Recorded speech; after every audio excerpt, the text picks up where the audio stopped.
দর্শক, আমি এই মুহূর্তে দাঁড়িয়ে আছি রাজধানীর পুরানা পল্টন এলাকার একটি বইয়ের দোকানে। ৯ তারিখ রাতে আনুমানিক 10:30টার দিকে পুরানা পল্টনে এই দোকানটি থেকে হানিফ নামে বই ব্যবসায়ী যিনি রয়েছেন তাকে তুলে নিয়ে গেছে। 20 থেকে 25 জন সদস্য এসে এখান থেকে তাকে তুলে নিয়ে গেছে এবং আমরা জানতে পেরেছি যে তারা যেমনটি অভিযোগ করছেন যে 20-25 জন সদস্য তাকে এখান থেকে তুলে নিয়ে গেছে তারা মূলত গণ অধিকার পরিষদের যে সহযোগী সংগঠন রয়েছে যুব অধিকার পরিষদ, যুব অধিকার পরিষদের সানি সরোয়ারের নেতৃত্বে 20-25 জন এসে তাকে এখান থেকে তুলে নিয়ে যায় এবং তাকে আওয়ামী লীগ কর্মীর ট্যাগ দিয়ে 5 লক্ষ টাকা চাঁদা দাবি করে। তবে তিনি 5 লক্ষ টাকা চাঁদা দিতে অস্বীকৃতি জানালে পরবর্তীতে তাকে মারধর করা হয় এবং 20,000 টাকা নিয়ে এখান থেকে তারা সরে যায়। এই পাশেই যে একটি গলি রয়েছে পুরানা পল্টন কলেজের গলি, এই কলেজের গলির ভেতরে তাকে নিয়ে মারধর করে এবং পরবর্তীতে চাঁদা দিতে অস্বীকৃতি জানালে 20,000 টাকা নিয়ে 20-25 জন ঘটনাস্থল ত্যাগ করে। এই মুহূর্তে আমরা একটু জানার চেষ্টা করব ব্যবসায়ীদের থেকে আসলে কি ঘটেছিল 9 তারিখ রাতে। আমরা একটু এই বিষয়টি জানার চেষ্টা করব।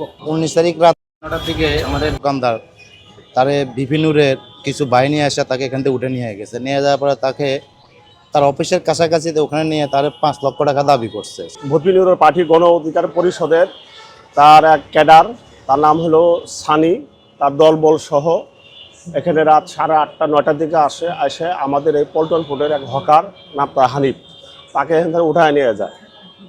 তার থেকে 5 লক্ষ টাকা দাবি করে এবং তাকে আটকায় রাখা হয়। রাত 9:30 বা 9টার দিকে আমরা এখানে বই কিনতেছিলাম। পরে কিছু গ্রুপ আসলো, দেখলাম গ্রুপ আসি দেখতেছি আমাদের এখানে আসি, আমরা বই কিনতেছি, আমাদের পিছনে আসি হে খারাইছে। হের বলতেছে যে ঠিক আছে আমরা বই কিনে আমরা লয়ে গেছে গলিতে, চলেন গলিতে যাই আমরা চা খাই। তো চা খাইতে খাইতে ওখানে আমরা পরিচয় হইলাম যে ভাই আপনি কোথা থেকে আসছে, কি আসে বিষয়। তখন উনি আমাদের বললো যে আমরা গণ থেকে আসছি, আমরা গণ অধিকার থেকে আসছি, গণ অধিকার পরিষদ আমরা গণ অধিকার পরিষদ থেকে আসছি। তো কি জন্য আসছেন, উনি আওয়ামী লীগ করছে, ওনার কেন মামলা আছে। তো আমরা বললাম তাহলে আমরা ওনার মামলাটা দেখান। তো উনি আমাদেরকে মোবাইলে সব কিছু দেখালেও দেখে উনি মামলা দেখাতে পারে না। ঠিক আছে, আমি ওনারা জিজ্ঞাসা করছি যে ঠিক আছে আপনি মামলাটা আমাকে দেখান, যদি ওনার নাম যদি থাকে তাহলে আমরা ওকে আপনার সাথে কথা বলবো। পরে উনি আমাদেরকে আর মামলার রুল দেখাতে পারে না। পরে আবার আমরা নিয়ে গেছে আমাদের আরো ভিতরের দিকে নিয়ে গেছে, আমাদের গলি থেকে চা দোকান থেকে আরো গলির দিকে ভিতরে নিয়ে গেছে। নিয়ে যাওয়ার পরে আমিও ওনার সাথে গেছি। ওনার সাথে যাওয়ার পরে ওনারা ওখানে আমার বসাইয়া ওনাকে অনেক কথা জিজ্ঞাসা করতেছে, ধমক দিতেছে, আমার মোবাইল কাটে নিয়ে গেছে। ওনারা মনে করো মোবাইল নিয়ে অফ করে রেখেছে, যে আমি আমার ভাই ব্রাদার ফোন দিতে চাইছি, তখন সেরা আমার মোবাইল কাটে নিয়ে সে আমার মোবাইল অফ করে দিছে। পরে যাক আবার ফোন আমার দিয়ে দিছে, ব্যাক করার পরে আমি ফোন দিছি। তো পরে এবার ওনাদের মতো করে যার থেকে টাকা নিতেছে ওনার সামনে রাখিয়া বলতেছে 5 লাখ টাকা দাবি করতেছে। তো তখন 5 লাখ টাকা দাবি করতেছে, উনি বলতেছে আমি 5 লাখ টাকা পাবো, আমার কাছে তো 5 লাখ টাকা নাই। ঠিক আছে নি।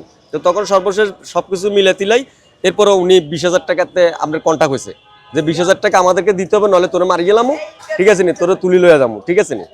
এটার পরে যখন আমরা খবরটা পাইছিলাম, পাওয়ার পরে আমরা 4 থেকে 5 জন খবরটা পেয়ে আমরা গেছিলাম। তখন এখানে আমাদের একটা লোক যে তার সাথে যেভাবে ডিল করে বলতে 20,000 টাকার বিনিময়ে তার 20,000 টাকা দিতে হবে, দেওয়ার পরে সে তাকে ছাড়ার পরে বলার পর 20,000 টাকা আমাদের কাছ থেকে সে নিছে। ওনারে টাকা জোগাড় করার জন্য মানে ওনারে সময় দিতেছে না, টাকাটা দিতেছে উনি চাঁদা দাবি করতেছে, যে উনি মানে যে চাঁদা দাবি করে যে আমাদেরকে 20,000 টাকা দিতে হবে। পরে আমরা এখানে হকারা গেলাম, যাওয়ার পরে তারা 10 থেকে 15 জন আরো পাবলিক সহ তারা আছে। বললো কি হয়েছে, পরে আমাদের সাথেও সে খারাপ ব্যবহার শুরু করলো যে আপনারা ক্যাডার।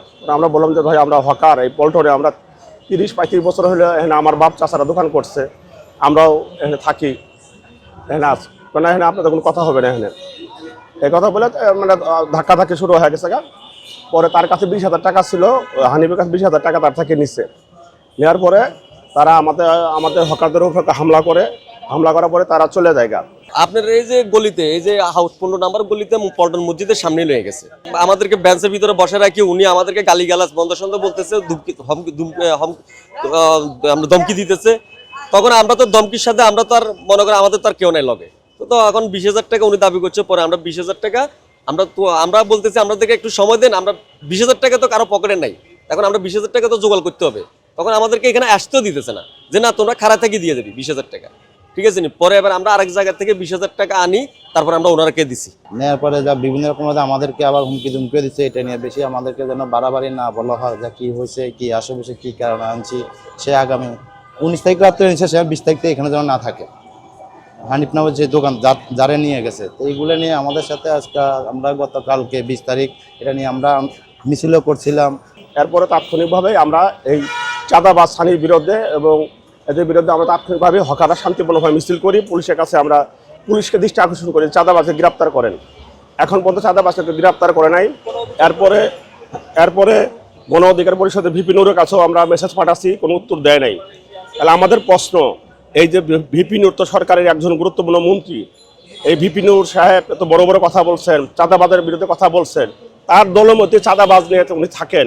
তাহলে এই যে বড় বড় লম্বা লম্বা কথা বললেন আর চাঁদাবাজগুলো নিয়ে তার দলের মধ্যে রাখছেন, আজ 3 দিন হয়ে গেছে আমার হকারের টাকাটা ফেরত দেওয়া হয় নাই এবং আমাদের সাথে কোনো যোগাযোগ করা হয় নাই। অবিলম্বে যদি আমাদের হকারের টাকা যদি না দেয়, তাহলে আমরা প্রয়োজন হলে তার বাড়ির সামনে যে অবস্থান নেব, না হলে আমরা তার অফিস ঘেরাও করবো। কয়দিন পর পরে হানিফকে উঠে নিয়ে যায়, কদিন পর পরে হানিফের থেকে টাকা নিয়ে যায়, তারপরে সাপ্তাহিক টাকা দিতে হয়, বিভিন্ন রকমের অজুহাত দেখে হানিফের থেকে টাকা নিতেছে। তুমি থাকতে হলে টাকা দিতে হবে, নাহলে তুমি এখানে থাকতে পারবে না, তুমি আওয়ামী লীগ করো, এই সেই বিভিন্ন হুমকি ধুমকি দিয়ে। কারণ ভিপি নূর সাহেব উনি অনেক বড় বড় কথা বলছেন, চাঁদাবাজদের বিরুদ্ধে। আর উনি চাঁদাবাজদের সাথে নিয়ে ওনার দলে রেখে উনি মন্ত্রিত্ব করবেন, তাহলে এই দেশটা কোথায় যাবে?